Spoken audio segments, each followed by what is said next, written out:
South Africa has been in the forefront of all these things because before there was the whole migration issue of people who are from other countries within the country and they wanted them out. And their reason was because they were committing crimes, they're taking jobs, they're doing all manner of things. If you're someone who is not South African, you're quick to be like, oh, like just say whatever you want to say. But if you are South African, it's a different perspective. And this is the reason why we need to stop labeling things so that we can understand. If you label things, you stop your brain, you stop your thinking faculty from trying to get into the nitty-gritty of what is happening. And that is why this labeling thing needs to stop. It needs to stop.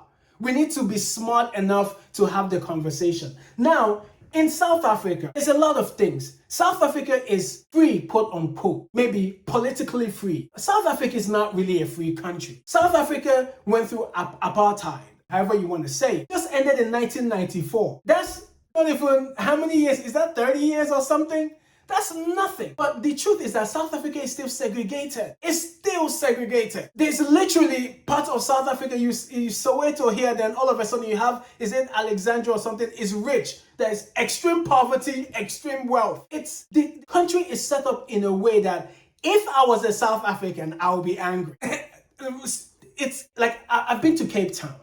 And when I was in Cape Town, I couldn't help but it's like night Cape Town and Johannesburg is just like day and night. So that is the problem. When you're in the country and you see what's going on, it becomes a problem. And then as a South African, you're trying your best to secure your family. Then you have other people who are coming in from other countries. And the thing is that when people migrate into South Africa, they're not migrating into the rich places. They're coming into the poor areas, and then the small food, just for an example, that the locals are trying to gather, they have influx of people and that food is being taken away. And then it becomes a problem. And that it's important for us to look at that consider those perspectives, right? And then when you look at it from the South African perspective, you begin to understand why. And then I want to also mention that yes, the way things have been going about in terms of the jungle justice and all those things, I'm against it. It's not right. But there's a reason for that, right? And this is why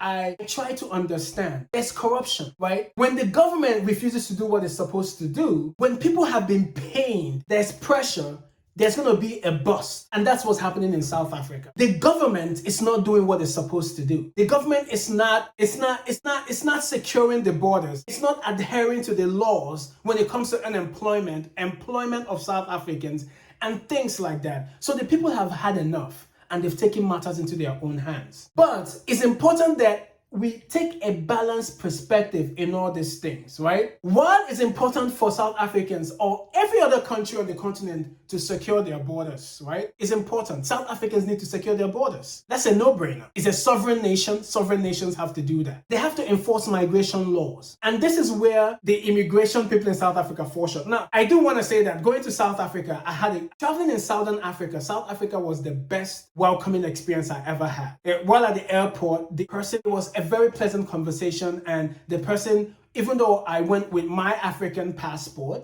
my country's passport, there wasn't any, let's do an extra search, which I experienced in other Southern African countries. So it shows that even South Africa just wants people to abide by the laws. If you're coming in legal, you have your papers, I don't think there will be an issue at all. So enforcing immigration laws is important.